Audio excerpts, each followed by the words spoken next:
Assalamualaikum warahmatullahi wabarakatuh. Kali ini Ibu akan membahas mengenai materi kita Lean Manufaktur mengenai TPS atau Toyota Production System. Jadi sebelumnya Ibu sebenarnya kan sudah menjelaskan mengenai 7 ways, tapi materi ini kita gali kembali. Jadi ada yang disebut dengan perubahan, ya. Perubahan kita tahu bahwa terjadinya sesuatu yang berbeda dari sebelumnya, dan arahnya perubahan itu tentunya mengarah kepada yang lebih baik. Nah, mengapa kita harus berubah? Jadi ini bisa difilosofikan bahwa tidak ada orang yang dapat mandi dengan air yang sama di sungai yang sama untuk kedua kalinya. Paham ya maknanya? Kita mungkin bisa mandi di sungai yang sama, ya, tapi tidak akan mandi di air yang sama. Jadi salah satunya kita harus berubah, bahwa kita tidak ingin berada pada kondisi yang sama untuk hasil yang sama.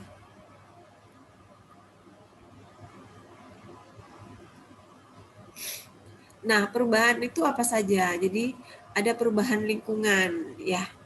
Perubahan lingkungan di sini berarti perubahan yang terjadi di sekitar kita, itu di lingkungan tempat tinggal kita misalnya, atau lingkungan keluarga. Nah, kemudian yang kedua itu ada perubahan tempat kerja, perubahan pelanggan, dan perubahan pada diri pekerja atau karyawan itu sendiri. Nah, perubahan lingkungan di sini termasuk yaitu pertama itu persaingan global.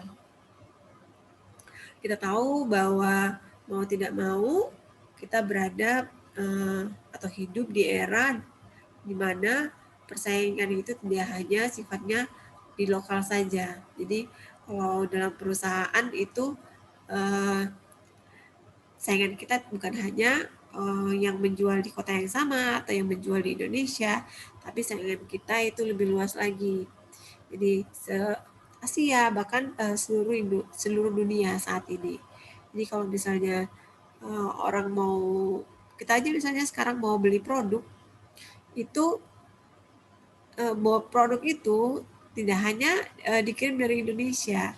Jadi bisa jadi produk itu juga berasal dari luar Indonesia. Misalnya kita mau beli produk barang-barang keperluan rumah tangga, banyak yang murah-murah itu ternyata langsung didatangkan dari Cina. Kemudian yang kedua adalah restrukturisasi ekonomi, ya. Jadi perubahan dari segi ekonomi mau tidak mau membuat perusahaan juga harus menyesuaikan diri. Adanya deregulasi atau debirokratisasi. Nah, ini juga membuat perusahaan harus bisa menanggapinya. Serta kecepatan perubahan itu sendiri, baik kecepatan ini disebabkan kondisi politik dari negara tersebut, atau bisa juga dikarenakan perubahan teknologi yang begitu cepat, atau mungkin yang lainnya. Yang kedua adalah perubahan di tempat kerja, yaitu pertama dari segi teknologi informasi. Kita tahu bahwa teknologi informasi ini benar-benar saat ini digunakan hampir, ya, di seluruh perusahaan. Mungkin yang menggunakan parsial atau sangat kecil itu adalah perusahaan-perusahaan lokal. Tapi untuk perusahaan-perusahaan besar itu hampir seluruhnya sudah menggunakan teknologi informasi, ya, mau tidak mau, karena memang sudah kebutuhannya. Bahkan juga di pemerintahan juga menggunakan IT saat ini, sehingga untuk sistem database kita itu lebih mudah memang, walau tentu banyak juga permasalahan dalam sistemnya. Kemudian perubahan tempat kerja bisa jadi ukuran dan struktur organisasi. Sebelumnya IT ini juga bisa mengambil peran, salah satunya adalah pengurangan tenaga kerja, ya, karena seluruhnya itu sudah bisa dilakukan dengan teknologi yang lebih cepat, teknologi informasi yang lebih cepat, sehingga beberapa bagian itu kemudian menjadi hilang pekerjaannya. Kemudian ukuran dan struktur organisasi, adanya mungkin pengurangan atau perampingan dari seluruh organisasi menyebabkan juga terjadinya perubahan di tempat kerja, bahkan juga mungkin pengurangan karyawan, serta kebutuhan perusahaan itu sendiri. Nah, ini tentu banyak yang terjadi dalam perusahaan sehingga menyebabkan perusahaan itu memiliki kebutuhan yang berbeda.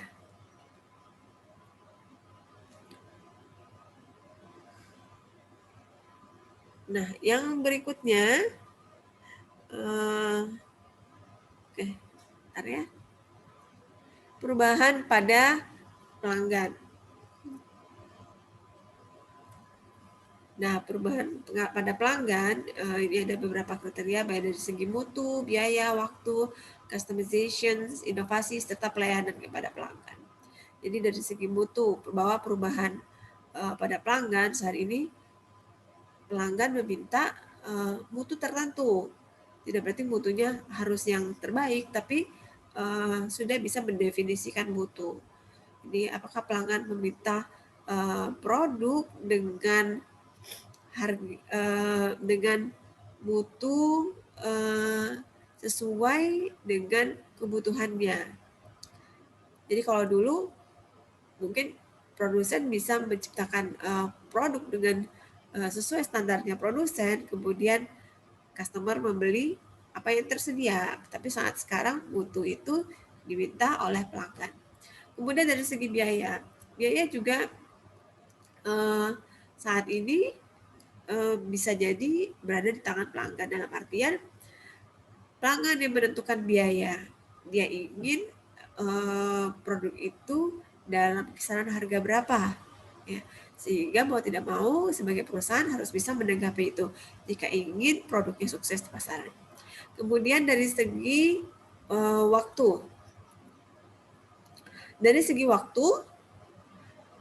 di sini waktu penyampaian produk ke pelanggan itu juga harus tepat.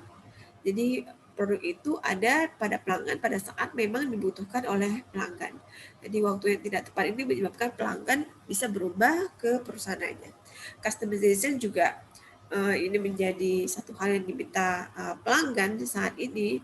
Jadi pelanggan ingin produk dengan spesifik tertentu, yang mau tidak mau perusahaan harus bisa menanggapinya. Kemudian juga inovasi ini sudah pasti ya, dan pelayanan kepada pelanggan. Yang berikutnya adalah perubahan pada karyawan, ya, yaitu pertama itu adanya keterampilan dan peran baru.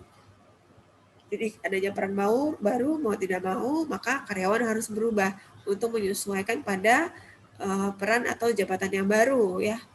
Kemudian adanya harapan baru yaitu keseimbangan pekerjaan dan keluarga. Jadi perusahaan yang baik sebenarnya adalah perusahaan yang bisa menyeimbangkan antara karir pekerjanya dan kebutuhan sosialisasi atau hubungan dengan keluarganya. Dalam artian, jika si karyawan ini dia bahagia dalam kehidupan keluarganya, baik itu dalam rumah tangganya atau dengan orang tuanya, ya, maka dia akan bisa bekerja dengan lebih baik. Dalam artian dia tidak punya beban yang terlalu berat yang harus dibawanya ke tempat kerja. Selain itu juga pada makna bekerja, yaitu perubahan makna bekerja. Jadi di awalnya mungkin si karyawan itu bekerja dikarenakan salary atau gaji atau dikarenakan pengalaman. Tapi setelah beberapa lama maka dia punya makna lain di dalam bekerja. Ya. Selain mungkin aktualisasi dirinya, bisa jadi dia bekerja adalah untuk memuaskan kebutuhan batinnya. Dan ini juga harus ditanggapi oleh perusahaan. Kemudian perubahan pada karyawan ini tentu menuntut keterlibatan dari pihak perusahaan tentunya ya, supaya karyawan ini bisa berubah pada arah yang lebih baik. Oke, next, jenis-jenis perubahan itu jadi kita lihat dari sisi manusia, struktur, dan teknologi. Dari manusia, yaitu tentu dari sikap dan perilakunya yang akan berubah di sini. Jadi bagaimana sikap sebelumnya atau perilaku sebelumnya, dan bagaimana sikapnya setelah terjadinya perubahan itu. Kemudian secara struktur, yaitu dengan dilakukannya pengendalian. Dan secara teknologi dan sistem itu kita buatkan prosedur untuk supaya mengatasi perubahan-perubahan ini.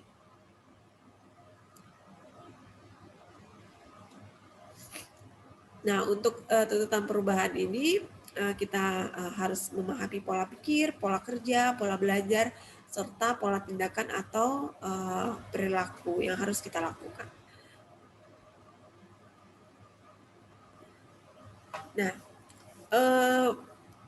bagaimana pendekatan terhadap perubahan ini? Jadi bagaimana perubahan ini bisa dilakukan oleh perusahaan ya. Jadi kalau perusahaan ingin karyawannya berubah, bagaimana mereka melakukan perubahan itu. Jadi ada dua pendekatan, yaitu pertama adalah pendekatan partisipatif, dan yang kedua adalah pendekatan pengarahan. Ini juga berlaku pada organisasi ya. Jika organisasi itu kemudian ingin berubah. Kenapa kita cerita perubahan di sini? Karena kita bicara mengenai konsep lean manufacture ya, konsep perampingan. Nah, perampingan ini itu adalah konsep yang berbeda yang akan diterapkan perusahaan dibandingkan konsep sebelumnya. Nah, berarti kan bagaimana perusahaan ingin melakukan perubahan ini?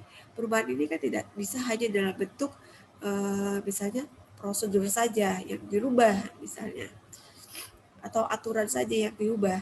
Tapi tentu karyawannya juga harus dilakukan perubahan.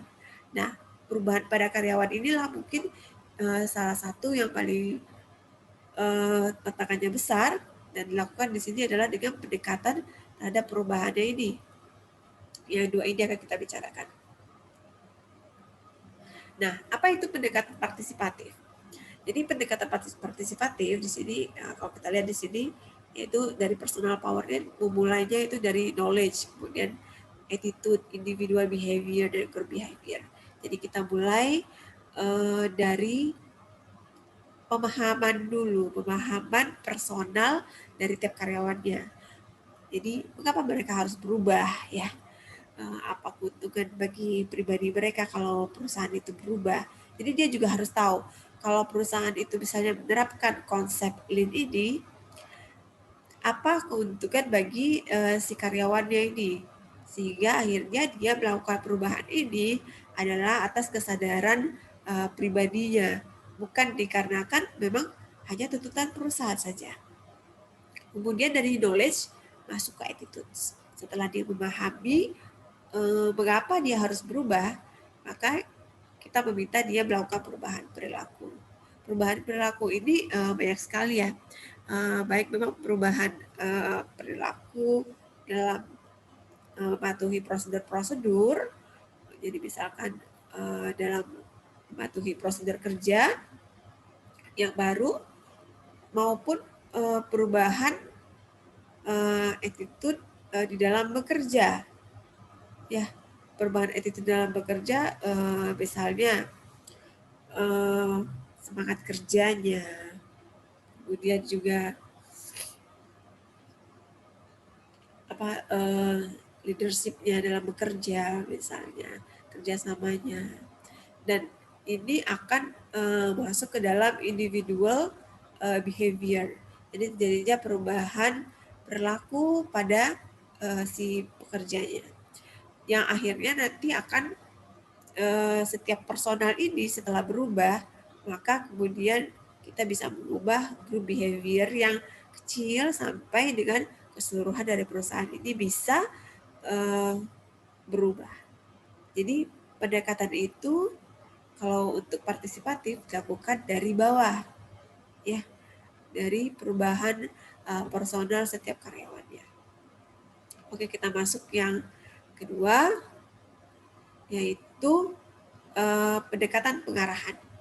Untuk pendekatan pengarahan ini position power-nya ada di atas. Jadi memulainya dari group behavior tadi. Jadi ada kelompok-kelompok yang di sini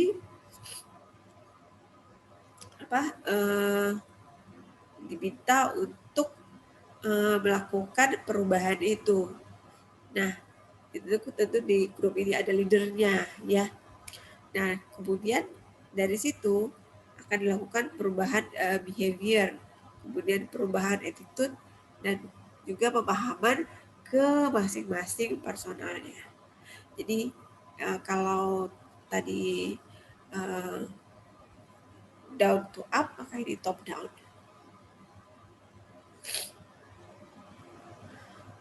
Oke, itu materi Ibu mengenai perubahan. Jadi mengapa perubahan ini perlu kita pahami dulu? Jadi kita harus paham bahwa untuk mengubah suatu organisasi atau suatu perusahaan, ya, ke arah yang di sini kalau kita bilang kan manajemen ramping, itu tidak serta-merta kemudian kita bisa ini teorinya kemudian kita harus berubah gitu. Tidak seperti itu. Tetapi kita harus melakukan pendekatan yang tepat terhadap perusahaan ini, terhadap seluruh karyawannya ini, sehingga akhirnya mereka secara individual itu memahami mengapa mereka harus berubah. Jadi sebenarnya konsep lean ini memang menguntungkan perusahaan, tapi setiap karyawannya juga harus tahu bahwa yang diuntungkan itu tidak hanya perusahaan, tetapi secara pribadi mereka juga akan diuntungkan dari terjadinya perubahan dari manajemen sebelumnya menjadi manajemen ramping. Oke, segini materi Ibu untuk mengenai perubahan. Kita akan lanjutkan ke video berikutnya. Terima kasih. Wassalamualaikum warahmatullahi wabarakatuh.